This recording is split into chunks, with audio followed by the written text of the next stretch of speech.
अचानक में ऐसे आ गया ये एक मुद्दा बन गया कि जो है जातीय जनगणना कराया जाएगा। और अभी लोग इसको तमाम तरीके से विपक्षी पार्टियां चर्चा कर रही हैं। कोई कह रहा है पहलगाम की घटना को छिपाने के लिए, कोई कह रहा है बिहार का बंगाल का चुनाव है उसमें जो है तमाम अपना वोट बैंक बढ़ाने के लिए, या तमाम जो इसके पक्षधर हैं उनको अपने खेमे में करने के लिए। तो इसको एक चीज और आप पूछेंगे मिश्रा जी, आपने कहा कि ये सरकार का और तमाम जो इंटेलिजेंस ब्यूरो है, तमाम एजेंसियां हैं, इनका फेल्योर है। अगर आप देखेंगे तो लगातार सरकार यही तो दावा कर रही है, चाहे जंग जरूरी नहीं है कि हथियारों से हो। उन्होंने पानी बंद कर दिया, उन्होंने तमाम बिजनेस बंद कर दिए, उनके जो मतलब हवाई मार्ग बंद कर, इस तरीके की भी स्ट्राइक से तो कहीं ना कहीं बदला लिया जा सकता है। हाँ, मीडिया चला रही है कि उनके वो कौन से चीफ हैं, सेना मुखिया जो है प्रमुख हैं, भारत सरकार ने इतना पानी रोक दिया कि उसमें बेचारे बह गया थे ढूंढने। ओम प्रकाश राजभर है, उन्होंने कहा कि अगर हमको जो है सरकार भेजे तो हम पाकिस्तान से अकेले निपट लेंगे।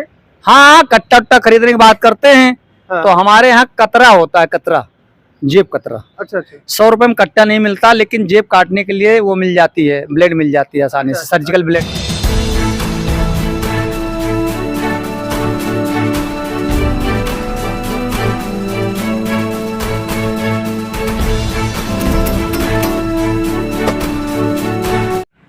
साथियों नमस्कार, इस समय मैं मौजूद हूँ प्रदेश की राजधानी लखनऊ में, और तमाम जो सियासी मुद्दे हैं इस समय काफ़ी ज़्यादा चर्चित है। जैसे कि अभी अचानक में ऐसे पहलगाम की घटना और तमाम मुद्दों में जो गर्माहट तो चली रही थी, अचानक से एक और छेड़ दिया गया जातीय जनगणना की।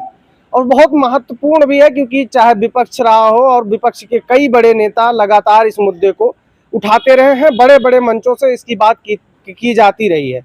और तमाम पुराने नेता भी कहीं ना कहीं इसके पक्षधर रहे थे, और इसकी लंबा एक आंदोलन जातीय जनगणना का चला। इसी मुद्दे पर बातचीत करने के लिए हमारे साथ मिश्रा जी हैं। अगर बनारस वाले मिश्रा जी बनारस में मशहूर है, तो लखनऊ वाले मिश्रा जी लखनऊ में मशहूर है। बहुत बहुत स्वागत है मिश्रा जी। जी बताएं। जिस तरीके से इस एक गहमा गहमी के माहौल में या फिर एक अफरा तफरी के माहौल में अचानक से जातीय जनगणना का जो एक मामला आ जाता है, या एक बात की जाती है कि जातीय जनगणना कराई जाएगी, किस तरीके से देखते हैं आप इसको? ये जब वर्तमान सरकार सत्ता में है, बहुतायत राज्यों में उसकी सरकारें हैं, विपक्षों को कम है, उसमें से बंगाल और बिहार का चुनाव बहुत नजदीक है, 25 में होना है।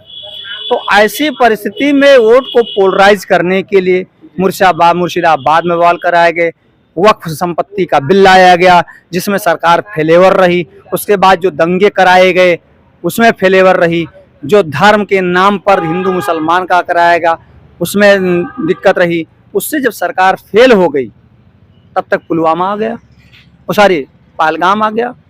पहलगाम में भी अभी हम सरकार का फेलेवर ही मानते हैं, इंटेलिजेंस का फेलेवर है, और उस पर कोई ठोस कदम अभी तक नहीं उठाए गए हैं। करीब 15 दिन होने वाले हैं, और उसके बावजूद मैं कह रहा हूं, जब इन सबसे सब फेल्योर हो रही है सरकार, तो कहीं ना कहीं जाति में पोलराइज करने के लिए जातीय जनगणना का सिगुफा छोड़ दिया गया है, लेकिन अभी लागू तो हो नहीं रहे।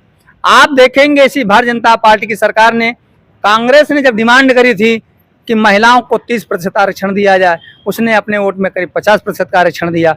लेकिन भारतीय जनता पार्टी ने आनंद फानन में कह दिया कि हम जो है 24 के इलेक्शन को देखते हुए उन्होंने कहा कि महिलाओं को हम 30% का आरक्षण देंगे, लेकिन अपने यहाँ उतना टिकट नहीं दे पाए, उन्होंने 5% का भी नहीं दिया, और कहा हम 29 में लागू करेंगे। तो अभी ये कब लागू होगा, ये केवल हमें बेवकूफ़ बनाने की बात हो रही है, और जनता को मूर्ख न समझें। जनता आर्थिक रूप से जनगणना कराना चाहती है, जनता चाहती है कि आर्थिक रूप से जनगणना हो, ताकि जो गरीबी और शिक्षा से दूर हैं, वंचित हैं, उनको आगे बढ़ाया जा सके। एक चीज और आप पूछेंगे मिश्रा जी, आपने कहा कि ये सरकार का और तमाम जो इंटेलिजेंस ब्यूरो है, तमाम एजेंसियां हैं, इनका फेल्योर है। अगर आप देखेंगे तो लगातार सरकार यही तो दावा कर रही है, चाहे जंग जरूरी नहीं है कि हथियारों से हो। उन्होंने पानी बंद कर दिया, उन्होंने तमाम बिजनेस बंद कर दिए, उनके जो मतलब हवाई मार्ग बंद कर, इस तरीके की भी स्ट्राइक से तो कहीं ना कहीं बदला लिया जा सकता है। हाँ, मीडिया चला रही है कि उनके वो कौन से चीफ हैं, सेना मुखिया जो है प्रमुख हैं, भारत सरकार ने इतना पानी रोक दिया कि उसमें बेचारे बह गए, आज तक ढूंढे नहीं मिल रहे हैं। ऐसा भारत की मीडिया चला रही है। अच्छा, अभी आप बात करेंगे एक चीज, हमारे कैबिनेट मंत्री हैं, उत्तर प्रदेश में कैबिनेट मंत्री ओम प्रकाश राजभर हैं। उन्होंने कहा कि अगर हमको जो है सरकार भेजे तो हम पाकिस्तान से अकेले निपट लेंगे। हाँ, कट्टा उट्टा खरीदने की बात करते हैं। हाँ। तो हमारे यहाँ कतरा होता है, कतरा, जेब कतरा। अच्छा अच्छा। 100 रुपए में कट्टा नहीं मिलता, लेकिन जेब काटने के लिए वो मिल जाती है, ब्लेड मिल जाती है आसानी से, अच्छा, सर्जिकल ब्लेड मिल जाती है। तो आप राजभर समाज से बात कर लीजिए। राजभर समाज को आप डकैत बता रहे हैं। राजभर जी, आपको हो क्या गया है? क्या आप पूर्व में यही सब करते रहे हैं क्या? मतलब वो पढ़ाई के दौरान अपने समाज को जेब कतरा बता रहे हैं। जेब कतरा बनने जेब कतरे तो बताया उन्होंने ना भाई, कट्टा खरीदता अपराधी बता रहे हैं। अरे राजभर समाज जो है, या भारत का हर कोई समाज जो जिस व्यवसाय से जुड़ा हुआ है, वो अपराधी नहीं है राजभर जी। और आपके पास तो ऑलरेडी रिवॉल्वर का लाइसेंस है, आप तो नहीं चले जाते। आप तो पहले भारत में बिना पुलिस के चल के दिखा दो। आप मंत्री बने हो, क्यों सुरक्षा लिए हुए हो? आप दिखा दो तो मैं जानूं कि आप पाकिस्तान के कुछ उखाड़ पाओगे।